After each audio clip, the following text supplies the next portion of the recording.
So Toffee and Farah, you both ready? Yes. I'm going to have to do my intro because I'm on a train.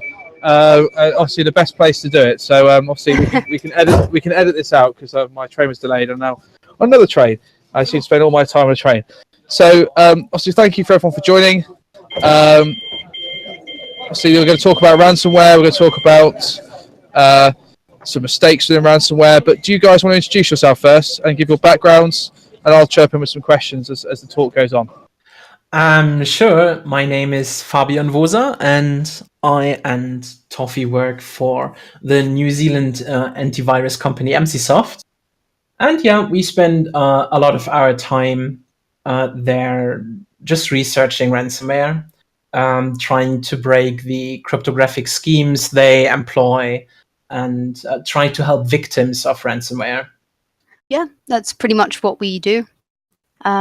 I don't think there's not really much to add other than I work part-time at MCSoft. Okay, that's really good. And just everyone who doesn't know me, my name is Stuart Peck or Cybersex Stu, as everyone calls me. And I'm going to be the host with the most on a train, which is where I spend most of my time anyway, as everyone who knows me. So I'm going to try and be quiet, listen to the conversation, but I have some questions. So do you guys want to kick off? Have you got some slides you wanted to show as well? So is that what? Yes. We already posted the link, and I think David is spamming it. Okay, so great. A couple of slides, just so we can all see what we are talking about, because we have a lot of code samples to go through. And we have a lot of questions for you guys as well, because the whole point of this presentation is for you to figure out what the problem is yourself. And then maybe if you don't get it, then we will explain what the problem is in that particular ransomware. But before we start, we are going to talk a little bit about ransomware. What is ransomware? We will also do a little refresher course on cryptography, mostly because we don't really know how much you guys got in contact with cryptography so far. I promise it will only be like a short thing and not too complicated, so don't worry about it. After that, we will go and look at actual malware samples and ransomware samples and see what the problems in those ransomware samples were. And we also make quite a bit of fun of them. So I hope you're looking forward to that. Last but not least, we also want to go about a couple of basic best practices when it comes to implementing cryptography in your own projects. So, hopefully those projects won't be ransomware projects, though. One thing before we start, all the malware that we're going to show is usually very, very old. All those issues that we show have been fixed, usually a long time ago. Or the ransomware campaign years ago. So we are not going to spoil. Not spoil. We are not going to help any ransomware authors here. Also, all the information that we are going to give is available on the internet already. So we are not contributing to the problem in any way, shape, or form. This is just a more of a compilation of common ransomware mistakes all in one place, rather than just spread out over the internet. So what is ransomware? So ransomware is a form of malicious software that attempts to keep you from accessing your data or using your data or devices until a ransom is paid. There are three major types. About 7 years ago, screen knockers were the most common type. You may know of Reventon, and also they're quite common on Android devices. Data encryptors, which where we see nowadays is it's also what we will focus on in this talk. And doxware. Doxware is quite interesting because it's something we haven't seen very much of so far, but it's something that we have potentially may come up in the future. The first known case of ransomware was the AIDS Trojan in 1989. However, most people wouldn't have heard about ransomware until CryptoLogger in 2013.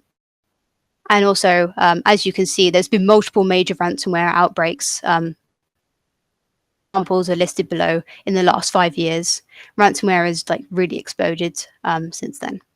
So what is cryptography and why do we bother? Cryptography is the practice of techniques that prevent third parties or the public from reading private messages or data. Implemented, it provides 4 major benefits. Confidentiality, so only the intended person can read the message or data. Integrity, so the messages can't be altered without the tampering being noticed. Non-repudiation, so the sender cannot deny their intentions in creating the message. Authentication, so the sender and recipient can identify that they're communicating with one another. Modern cryptography exists at the cross-section of mathematics, computer science, and electrical engineering. It has broad applications in communication, commerce, industry, and everyone's day-to-day life, possibly in banks and also emails.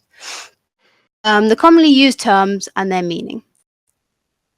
The data that you want to protect through encryption, like a text or file.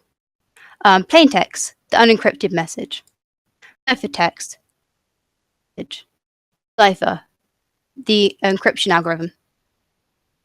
Key, the component that is used by an encryption algorithm to turn a plain text into a ciphertext and vice versa. Symmetric or secret key encryption. The same key is being used for encryption and decryption of a message. Some common examples of this type of encryption are AES, RC4, and Blowfish. Asymmetric or public key encryption. Different keys are being used for encryption and decryption of a message. For example, RSA. So yeah, let's go a little bit into the different types of ciphers. First of all, there are stream ciphers and stream ciphers, a type of symmetric key ciphers. The basic idea of a stream cipher is to create a stream of seemingly random values that are derived from a given key. And these random values are usually being referred to as the key stream. Then each bit of the plain text is then encrypted using the corresponding bit in the key stream. So essentially, the first bit of the key stream is going to be used to encrypt the first bit of the plain text and so on. The operation for the encryption that is here is XOR. It's possible to do other things, but XOR is by far the most common one. There are quite a lot of stream ciphers. The most popular ones are probably RC4, Salsa 20, and Rabbit. And there's one golden rule to stream ciphers, and that is never to reuse a key. And does anyone here know why that might be, or has like an idea? So yes, Ryu is almost correct. So Ryu said that it's because it generates the same stream, and it would then be possible if you compare two messages, you would be able to see similar blocks of text easily. Now he's almost correct. The problem is that the same key will always create the same stream.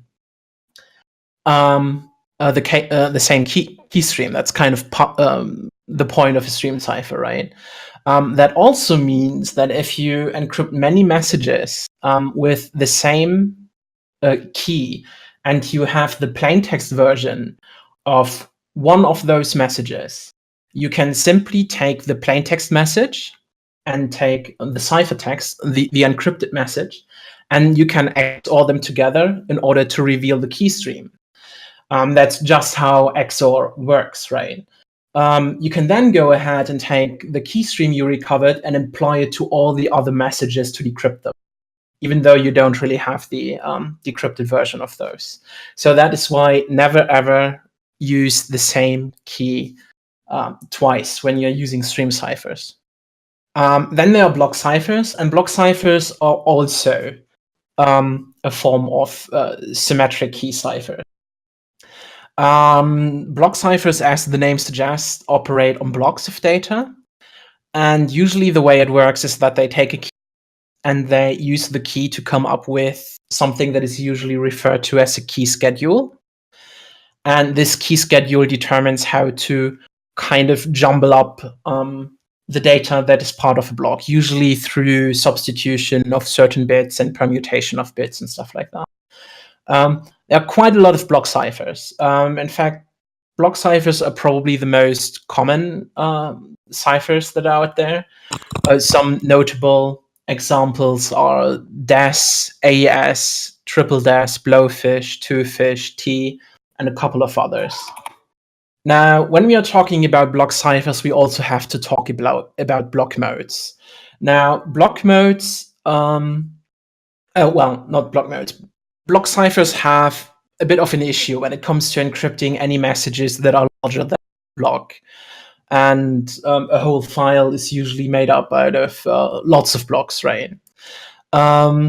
So if you want to apply a block cipher to a message that is bigger than a block, then you need to do some extra work in order to make sure that you don't end up with the structure of the plain text being revealed. Because if you don't apply a block mode, then identical blocks within the file will stay identical after you applied the block cipher.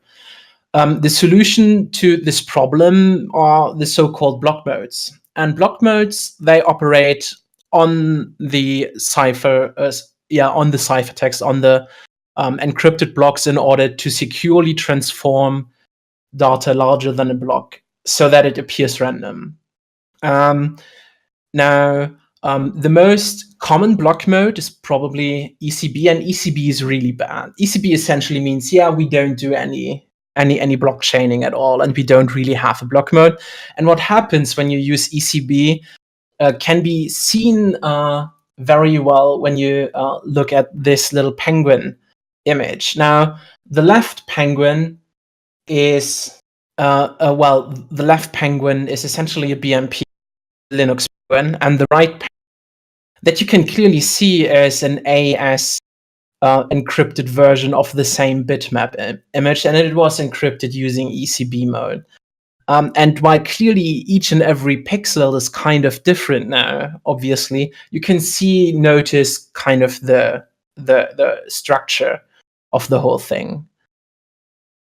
Then there's CBC. CBC essentially XORs each block of plain text with the previous ciphertext block. So where does the previous ciphertext block come from if you have to encrypt the very first block? Well, that comes from the so-called initialization vector, which is being used to create like the very first encrypted block to XOR the first actual block of the message with.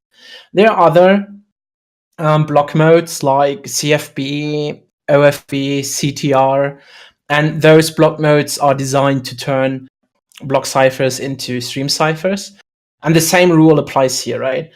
If a block cipher is being turned into a stream cipher, never reuse the key. Last but not least, there are also a couple of specialized block modes that are used for disk encryption, for example, like XTS. The most common block modes are ECB and CBC. ECB is the most common mistake that you will find when it comes to using block ciphers. CBC is usually what most people use these days if they don't make the mistake. So last but not least, we also have to talk a little bit about random generators.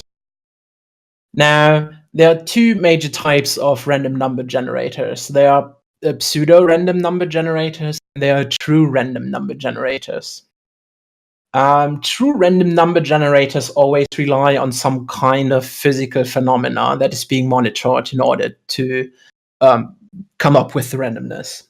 For example, your mouse movements or the intervals between your keystrokes. Some companies also record like lava lamps in order to create, true randomness. There are also some systems that watch at the decay of isotopes, since that can't be predicted and is truly random as well. Pseudo-random number generators, they essentially are algorithms that produce a long sequence of apparently random results, but they are really not actually random.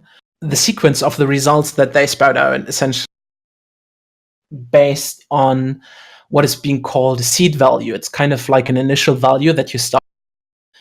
And identical seed values will always create identical sequences, which is kind of a drawback of pseudo-random number generators.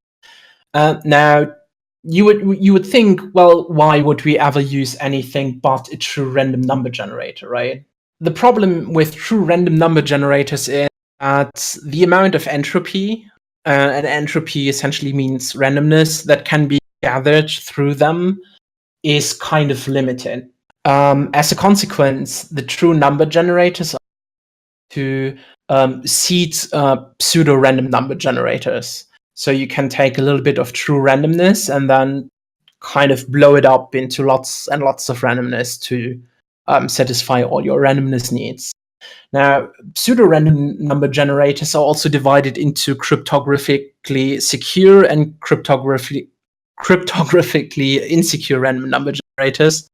And the difference between the two is that for cryptographically insecure random number generators, if you have an infinite amount of random numbers created by the random number generator, you can somehow figure the state of the seed and therefore the entire seed.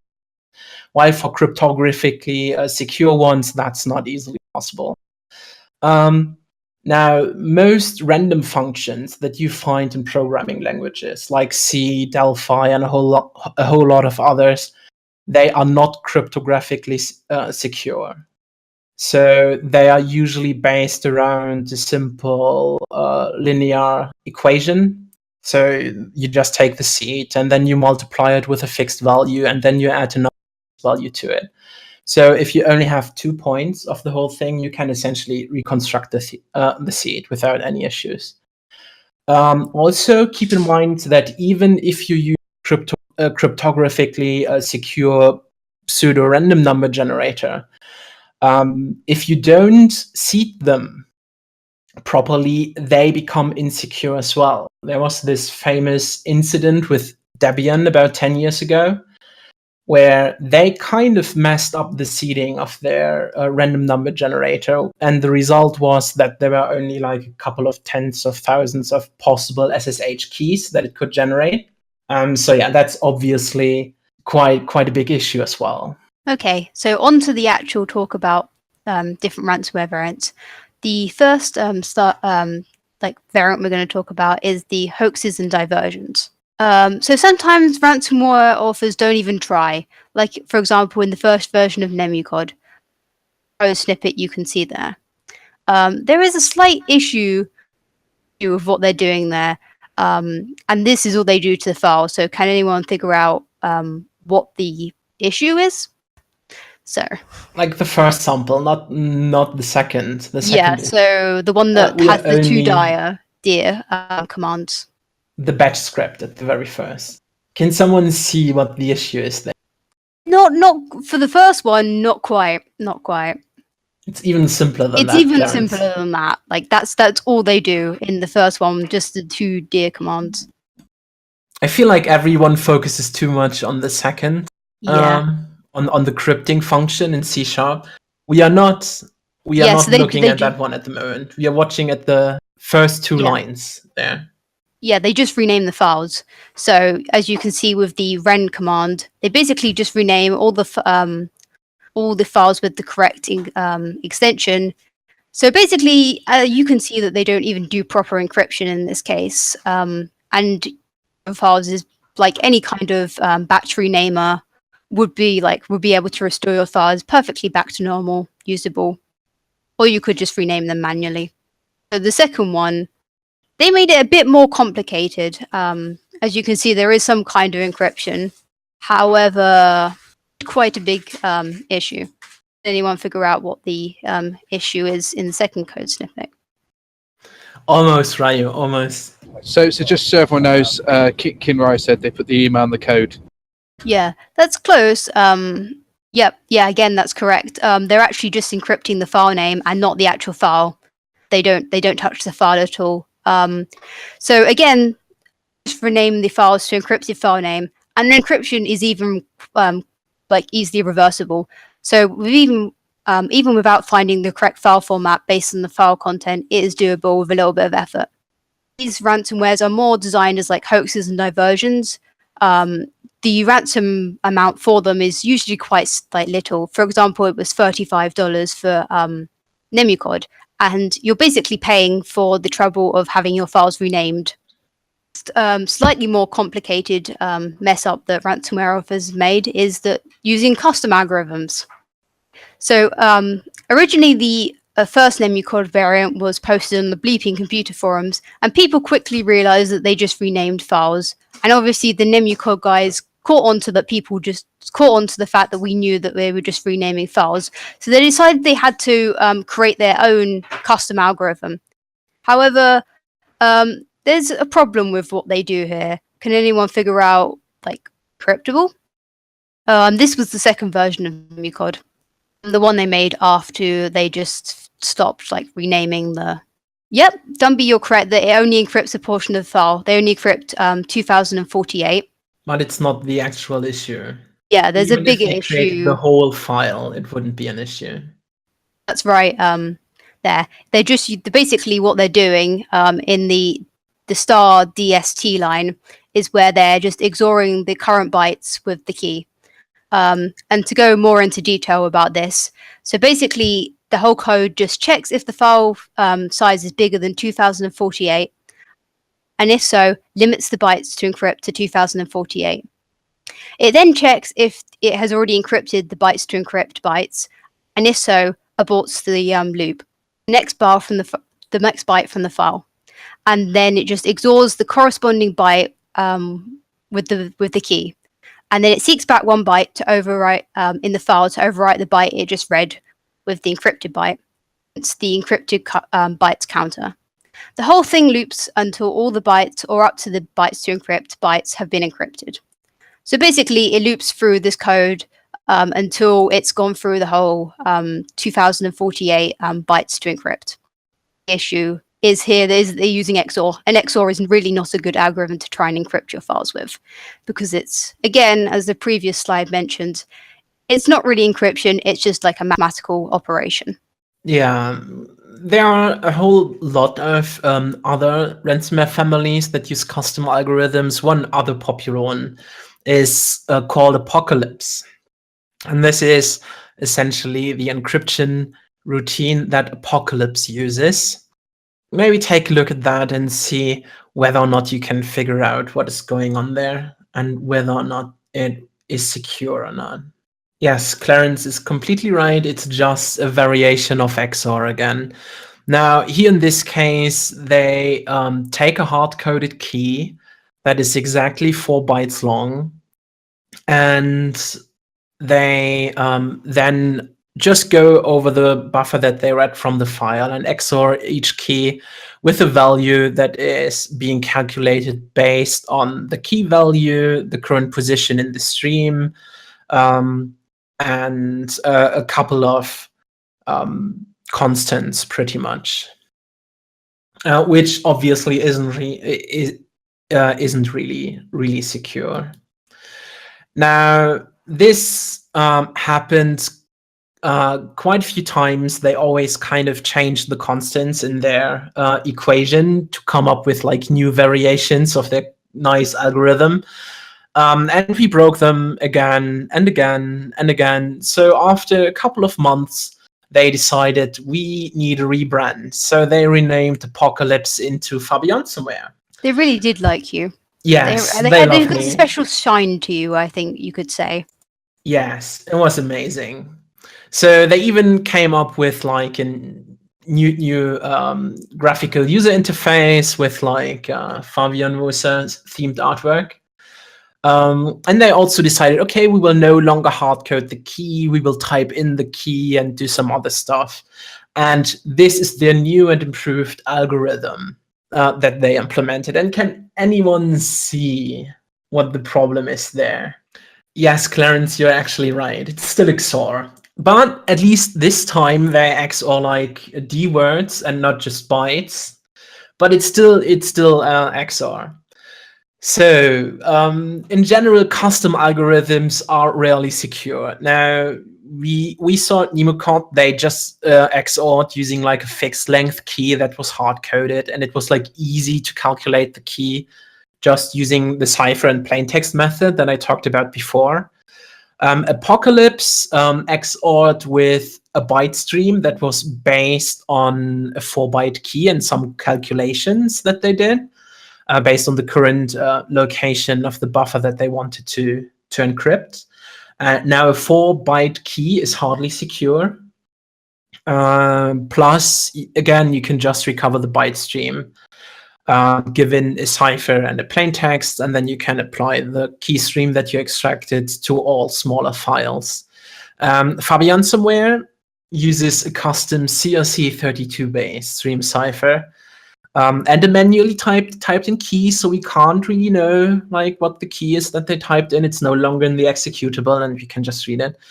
But CRC32 is hardly like a secure hash function to create a key stream with. Plus, it's all based around a function that shuffles around the key that they typed in. And it turns out after 189 calls of that function, the key is again in its original state. That means the key stream that they produce is only like 756 bytes. That means any file that is bigger than 756 bytes, where you can kind of create like the original version, or where you kind of get the original version of, can be used to get the entire key stream and essentially apply them to, can apply them to the entire file. Now, let's go to the next slide. Oh yeah, that one's fun. Also, someone asked, how does the apocalypse variant spread? So because they were asking about if it has a key, why would anyone put it in? Yes, Apocalypse is spread through RDP-based attacks. So that means they will break into your server because you are running RDP and you used a shitty password, or you didn't install any patches and your RDP was kind of vulnerable. So they just break into your server use via RDP, then they run their shitty ransomware and type in the key themselves, and then they just log out again. So obviously a normal user wouldn't use that, right? But if you can break into your open source, that's not really an issue. Now let's talk a little bit about key reuse.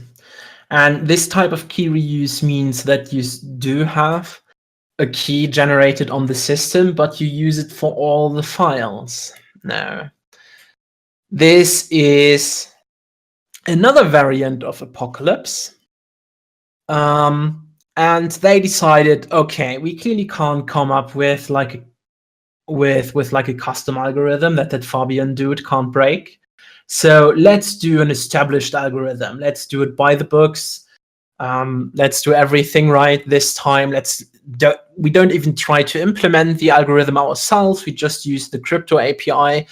So can you see what is wrong with this one? I think one of the people already noticed what is wrong with this one.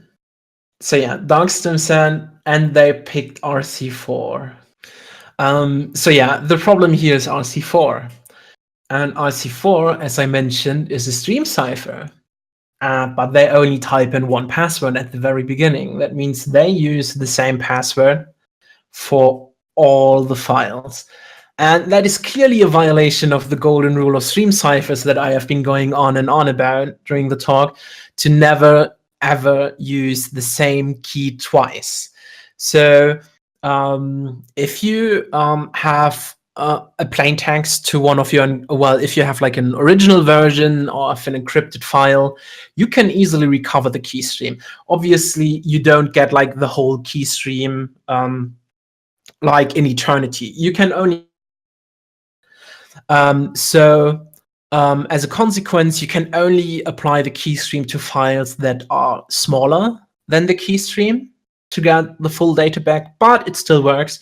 Plus, in a lot of cases, people had like huge files on the system lying around, like ISOs from installing the server software, for example, and it's pretty easy to find the original version of an ISO. So they had this huge keystream file out of the sudden and could just and you can just get the you can just generate like a huge keystream and use it to decrypt all your other files.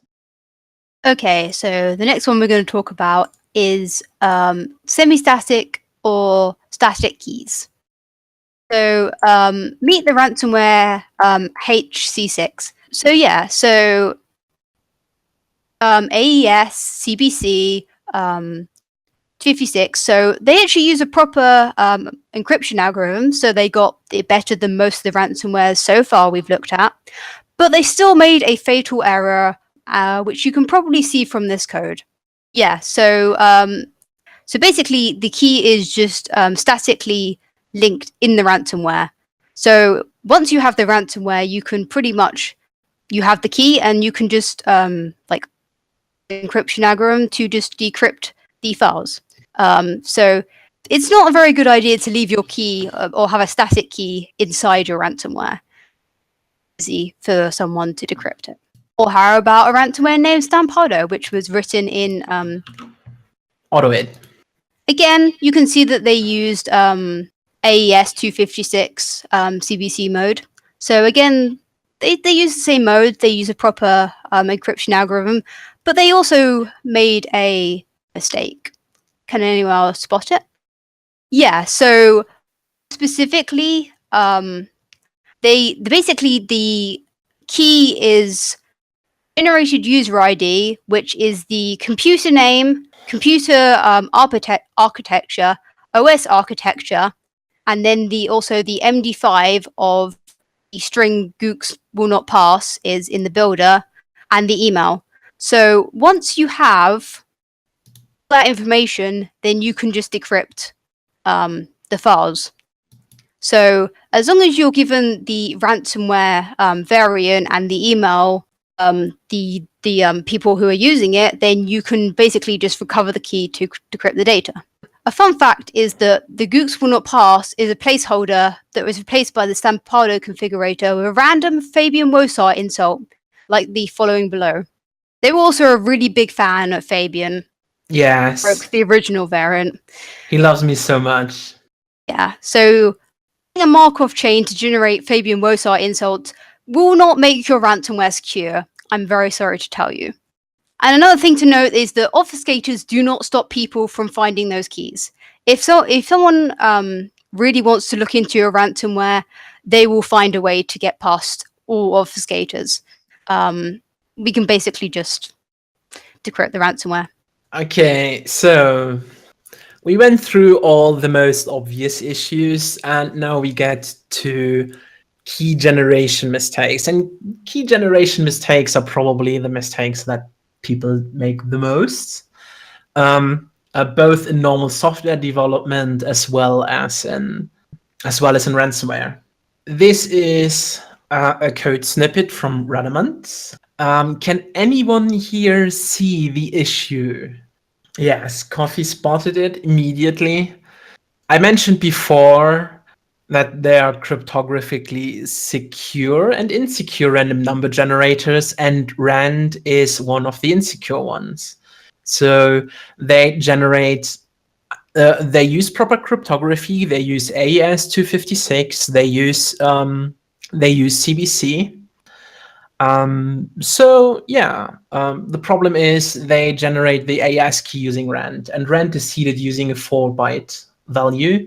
So this kind of limits the entire key space to the power of 32, and that takes a modern system about 30 minutes to search. So yeah, there's that. There are a whole bunch of other issues with this code, though. If you see, if you check the first AES CBC encrypt line, you can see that they use an IV, but the IV isn't really initialized anywhere. And then you can see that they first generate, before that in the for loop, they generate like some random data in the plain text block and then encrypt it using their undefined IV and then write that block to disk or into the file, right? And you would wonder, why do they do that? Well, my best guess is they didn't notice that they didn't initialize the IV, and they soon noticed that they kind of corrupted the first block of the file when they decrypted. So they just put like a block to throw away in the very first block, just to work around that issue. Obviously, the Radamant authors they weren't really kindly when I broke their shitty ransomware, so they came up with a fix for that. Can you spot the issue here? Yes, exactly. So Link said that they are still using Rand, and they are still using Rand. They haven't changed their key generation, which was the actual issue, not at all.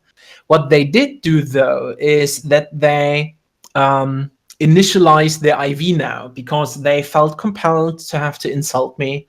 So they put a little message in that IV now, so it is initialized, and we know the value. They still do the thing with the first random block, though.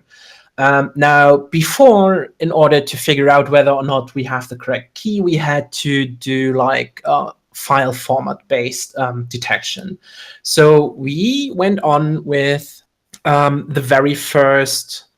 So we ignored the first block. We read the second block, tried to decrypt the second block, and then looked for file system magics there. Now we can just look for the random data there, because we just have to calculate like 16 more random bytes and see if those match to uniquely and clearly identify whether or not we have the right key. So they made my job a lot easier in that case, which I dearly appreciate.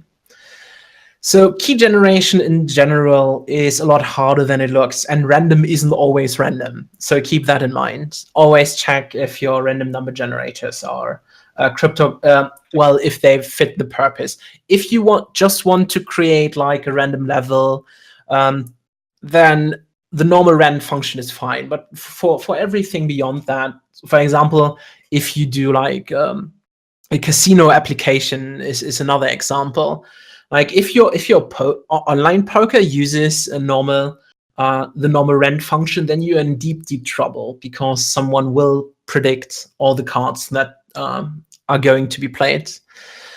Again, rand has only a 4-byte seed, so the key space reduces dramatically. It's no longer 256 to the power of 32, but it's only 2 to the power of 32, which, as I mentioned, only takes like 30 minutes to search. In the first version, the IV is uninitialized, so we don't know the first encrypted block, or we can't decrypt it properly, even if we have the right key. So we had to do like the file format magics trick. They fixed that in Radamant version 2. They also added like an additional XOR using a reinitialized IV in the middle of it. It was just a mess, but it was just XOR, so they didn't do anything. Now, the fun thing about this whole thing is that there were even more versions of Radamant, and all they did there was add other layers of AES on top of it, but all those layers of AES, they all had used the same broken key generation function.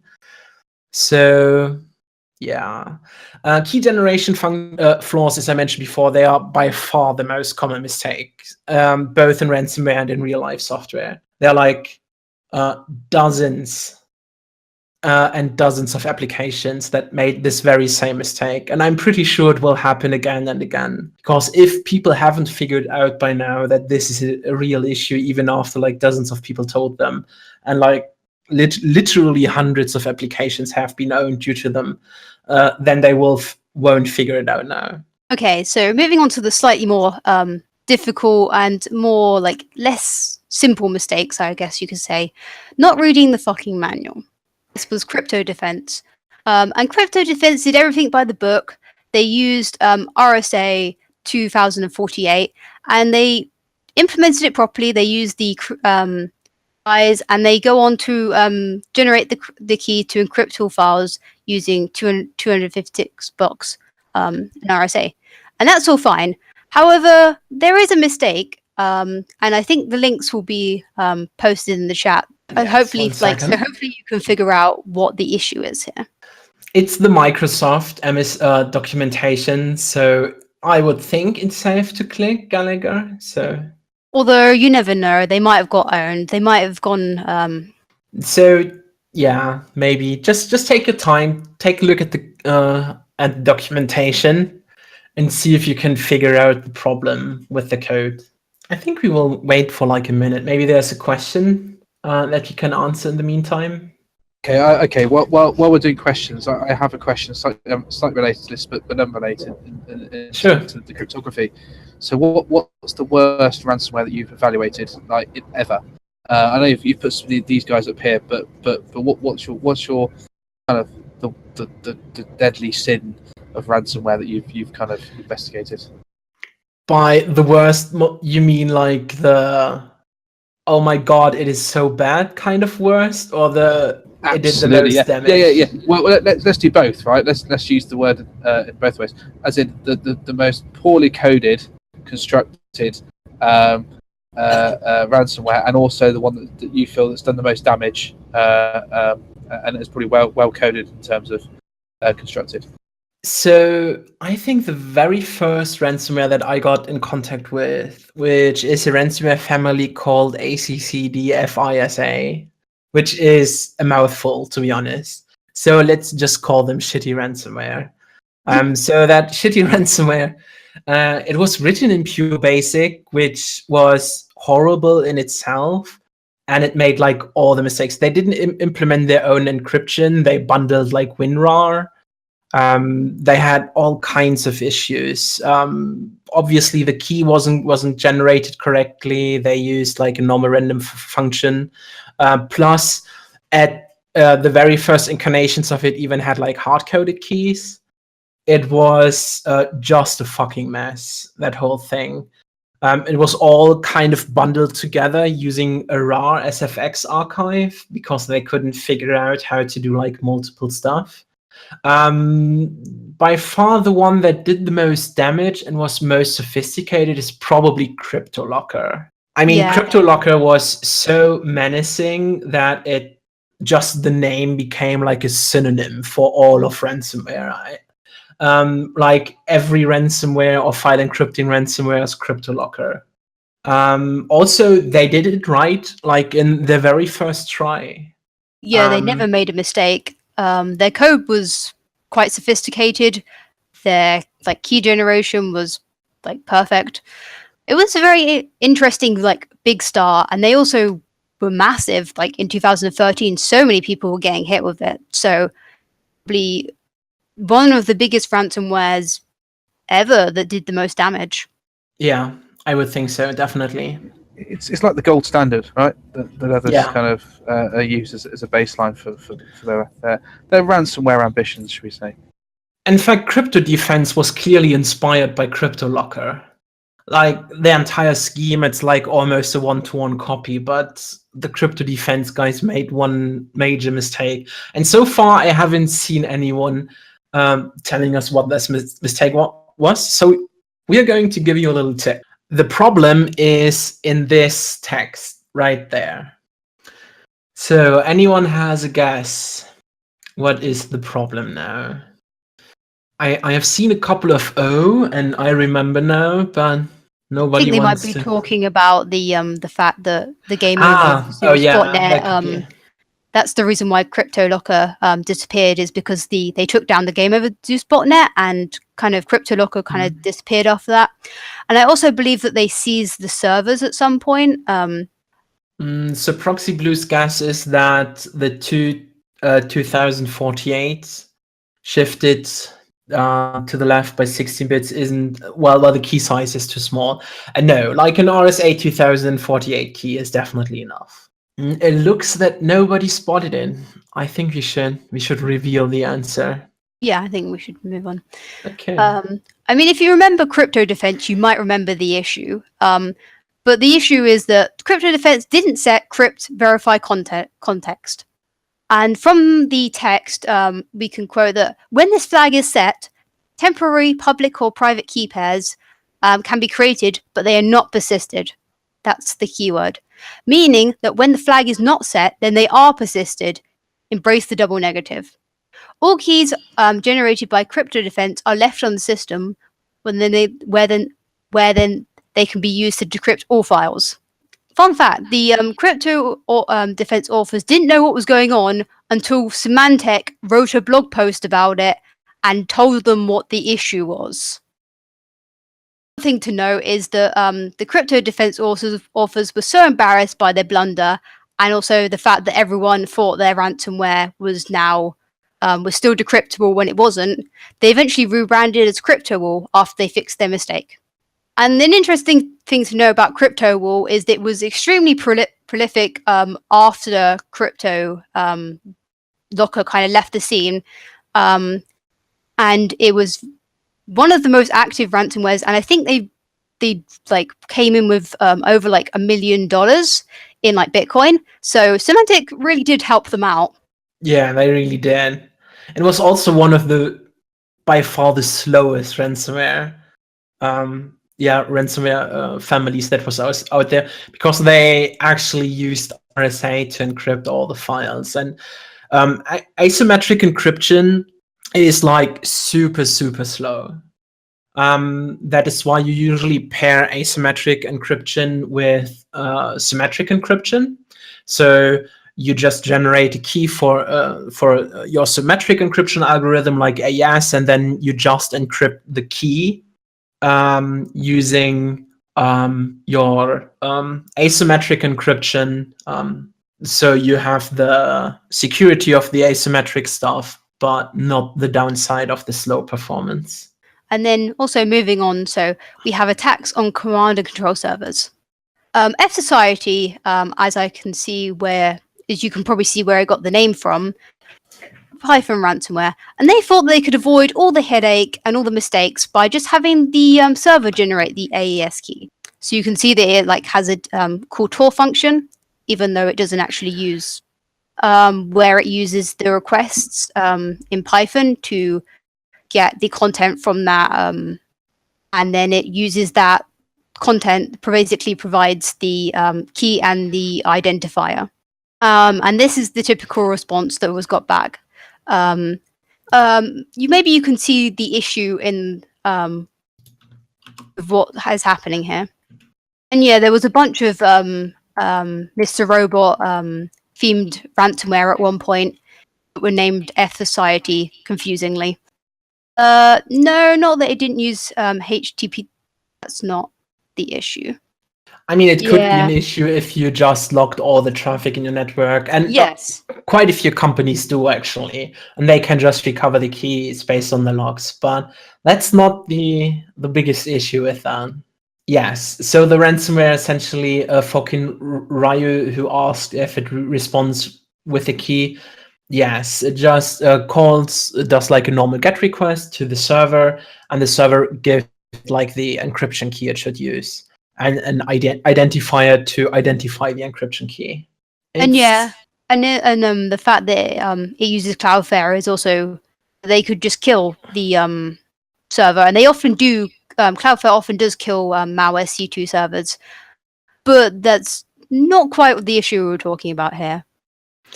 Yes, the key was generated in PHP, but we don't really have access to the PHP in this particular case. I mean, it's very possible that the key generation generated there was generated insecurely, but we don't know because we can't actually access the server. But there's something else wrong with that. I mean, yes, that is an issue, Clarence, but also in that case, the ransomware wouldn't encrypt because it couldn't get a key. Actually, yeah, Shinigami, so you said, can you? Yep, yes, there you go. You can keep making requests. So because they're using Cloudflare caches the responses for 5 minutes. So you can create a script that queries the URL every 30 seconds or so, and then get all the keys and all the identifiers. And also, so if the ransomware was to call out the server, to the server and there was 2 victims within that time, both of them would have the same key. Dumby asked if they were repeating the identifiers. They didn't repeat them on purpose. The problem, the way Cloudflare works is that they only hit your server once in a while to see if there's like a new version. So they only hit your server like once every 5 minutes or so, unless they think it's like dynamically generated, which they didn't in this particular case. So all we had to do was create a script to check this particular URL and log out all the IDs and keys, and it only ever changed every 5 minutes. So we got to harvest all the keys. Fallen ask, I think he wants to ask that is that something that Premium changes? I assume Cloudflare Premium. I am not that familiar with Cloudflare, to be honest. I'm a ransomware guy. I'm not an ops guy, to be honest. So it's possible. I know that Cloudflare probably has some kinds of heuristics in the background to identify whether or not you're dynamic content or whether or not you're requesting dynamic content. Probably checking if you're sending cookies, because cookies are usually an indicator that the page needs to be customized in some kind of way. But I don't really know about Cloudflare in that much detail. I can only tell you what we saw when we analyzed this particular ransomware, and that was that due to Cloudflare, there was only essentially 1 key every 5 minutes, and yeah, we could easily harvest this. We harvested like over 11,000 keys. Also, I think the fun fact about the F Society ransomware is that eventually, I think a few months later, they tried to sell us all the keys for 10 bitcoins, which were about 2,000 at the time. So they wanted 20,000 for all of the keys that we already had. That you already had access to. Yeah, we already had the keys. It was great. They also had like major hissy fit on Twitter when I told them no and made fun of them. It was great. Did you play like coy with them in your response, or was just the flat up like, why would we pay for something we already have? Yeah, essentially I told them I already have all your keys, so go and fuck off. It was really fun, to be honest. That's good. So the last ransomware we are going to talk about is Spora. Now, Spora is a little bit complicated. Spora has this very elaborate theme of just creating new keys and all this kind of jazz. We don't really want to talk about that. For the moment, we want to take a look at the course on a very critical file that Spora generates, which is a key file. And this key file essentially contains this information block, but in its encrypted form. And you can see it contains like an RSA private key, which is specific to this to the system. And after the RSA private key, you can also see a couple of fields at the bottom there: a date when the infection took place, the username, the country where the system is located in, then an affiliate ID, because Spora is kind of like a ransomware as a service kind of thing with lots of affiliates. And then you have like a couple of numbers like the 202.200.660, which is the statistics of what kind of files were encrypted on the system. Like it not only encrypts the file, but it also differentiates between them. Like it is able to recognize Office documents. It's also able to recognize graphics design files and stuff like that. And the idea for Spora was that depending on how many and what kind of files were encrypted on your system, they would give you a different price. So this key block or this information block is then being encrypted using a randomly generated AES key, and that key is securely generated, so nothing we can do about that. And it is then encrypted, this AES key is then encrypted using a hard-coded public key within the Spora executable. And both the encrypted information block as well as the encrypted AES key are then stored within a set key file. Now, the purple data at the bottom is essentially the encrypted AES key, and the other stuff above that is essentially the encrypted information block. Now, last but not least, when you want to get your files back, you have to log into their command and control server. And the way you do that is that you upload your key file to the command and control server to access the payment portal. And this is what the payment portal looks like after you uploaded your key file there. So can you spot anything on that page that you may think may be a problem? No, that public so someone asked if the communication part is the issue. No, the public communication part isn't the issue. That's just their online help function in case their customers have problems with the payment process, because ransomware authors, they often care about like tech support and stuff, unlike other big companies that are legit. Dumby suggested it's about abusing the URL. If the URL was the problem, I would have shown the URL. It's not the issue. No, the free file does not give the key. It just gives you back 2 free files. So you can actually test the decryption and that it actually works, which is something that a lot of ransomware people do. Shinigami mentions, did it not check for the file for the immunity? Yes, so once you paid for immunity, they gave you a file to put on your system, which is then used kind of as a vaccine. So when the ransomware goes, so if you ran the ransomware again, then it would check for that file and not encrypt the system.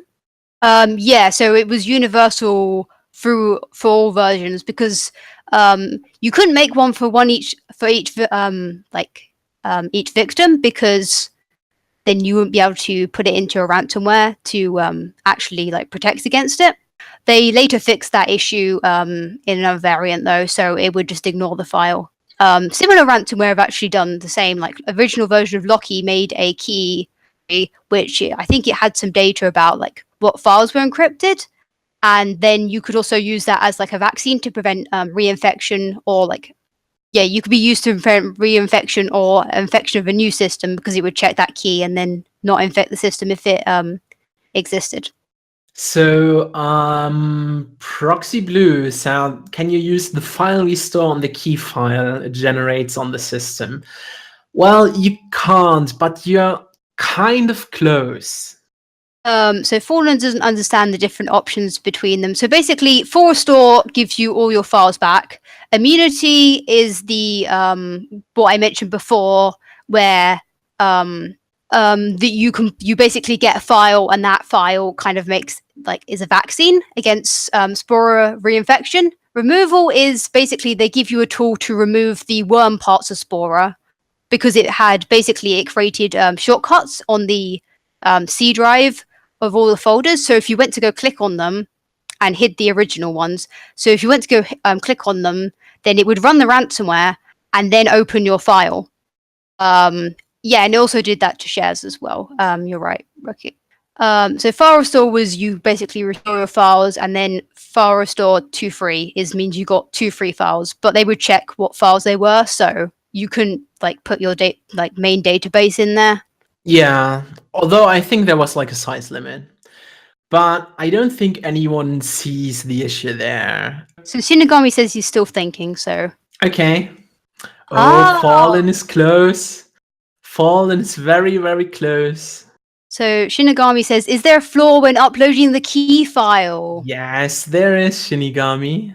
So the issue lies indeed within the block date and the username fields, because those fields are directly taken from this information block. So what do you think will happen when we move parts of the private key into those areas that store the block date and the username, even if they are encrypted?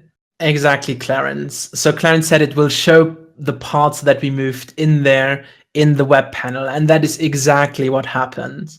So a lot of things can go wrong on the server side. And even if your cryptography is like bulletproof, if your server has an issue, then that doesn't really matter. As Toffee already mentioned, F-Society used Cloudflare, which cached the generated keys.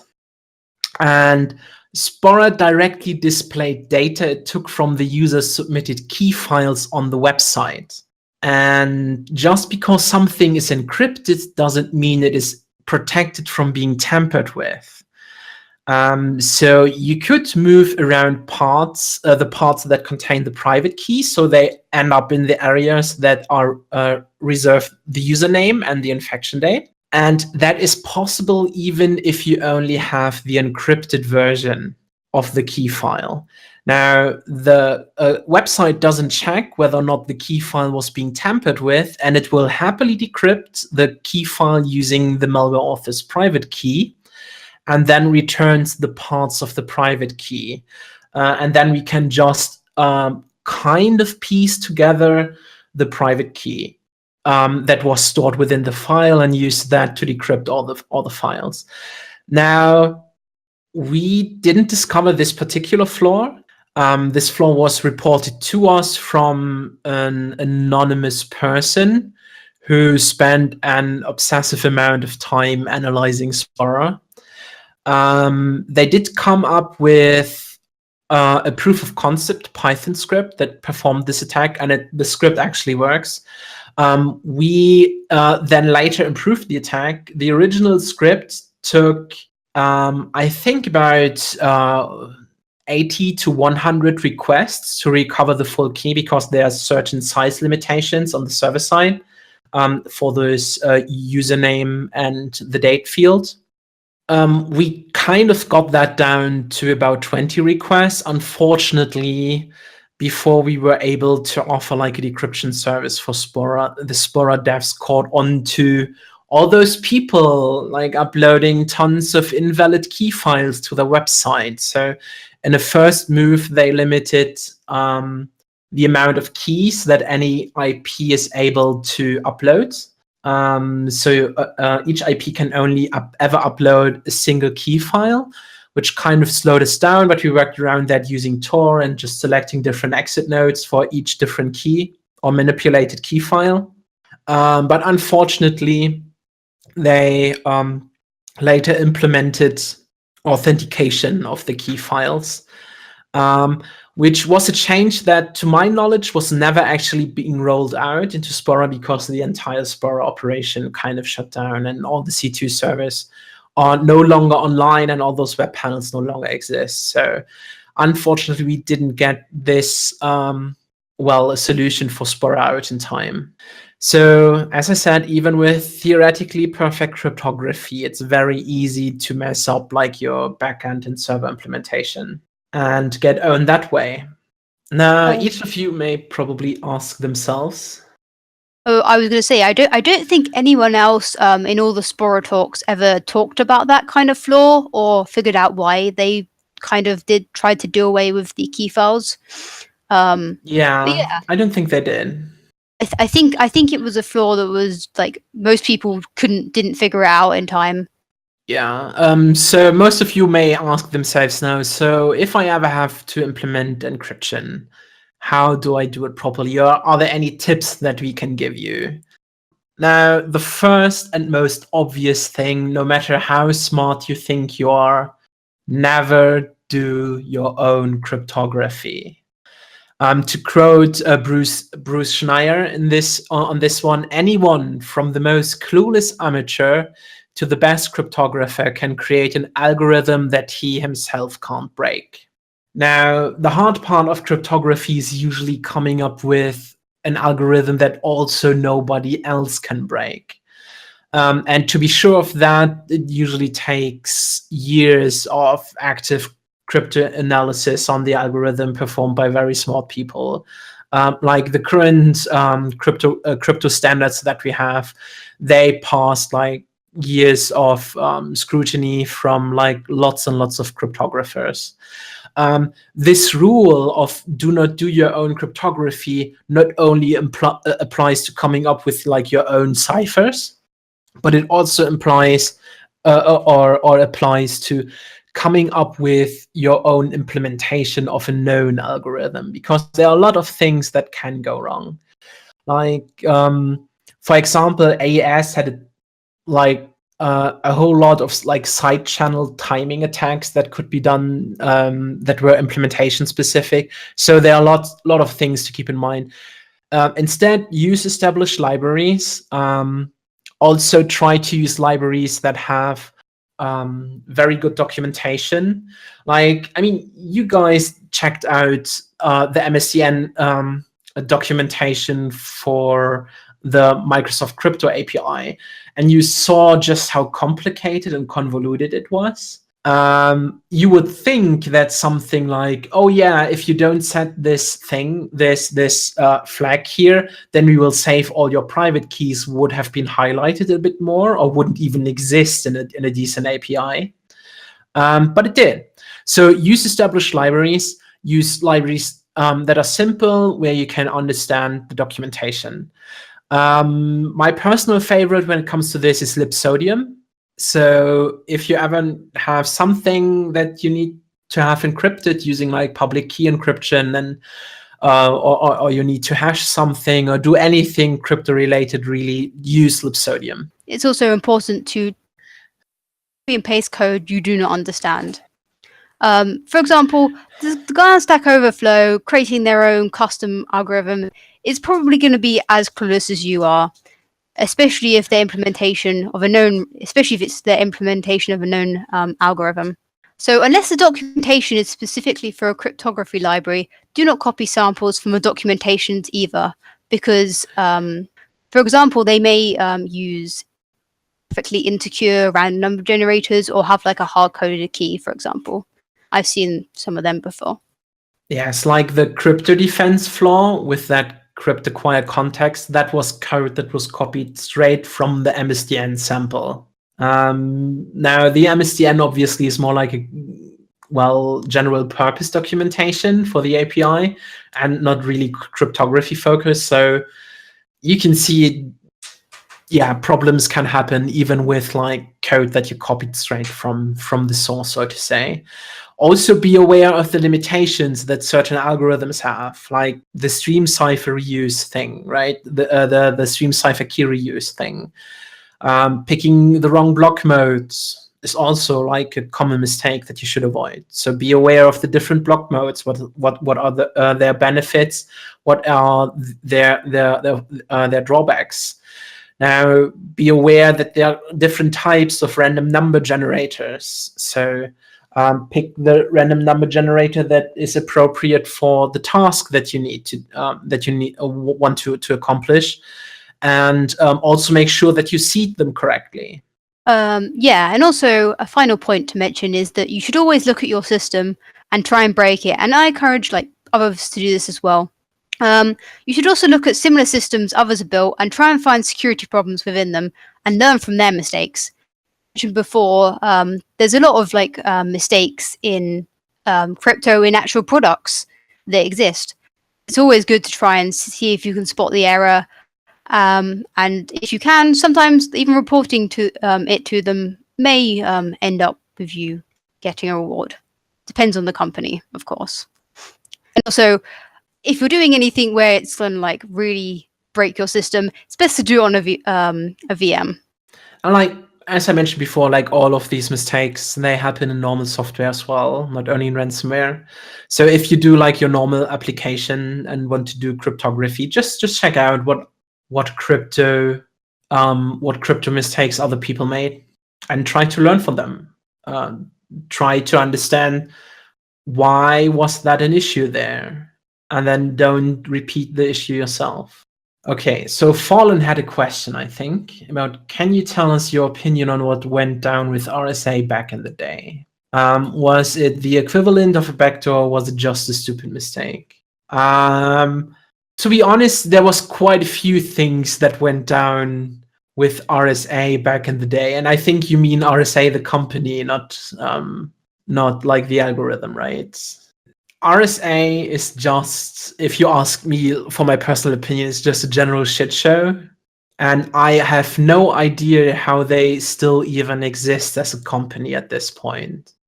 But clearly they have quite a few contracts that keep them alive. So yeah, other than that, I'm not that familiar with the specifics of all the incidents. I just know, like, in general what happened. So I don't really feel confident that I can give like a proper opinion on whether or not certain things that happened there were the result of like just carelessness or were actually intended as a backdoor. Yeah, so I think this kind of wraps up the talk, the main bulk of the talk in general. If anyone has any questions, feel free to. Yeah, feel free to ask.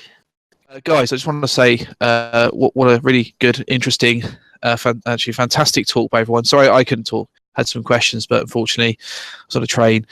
Really, really interesting. I'm looking forward to catching all the slides as well. So please ask the questions in text chat. I've got to go. Really have a good evening.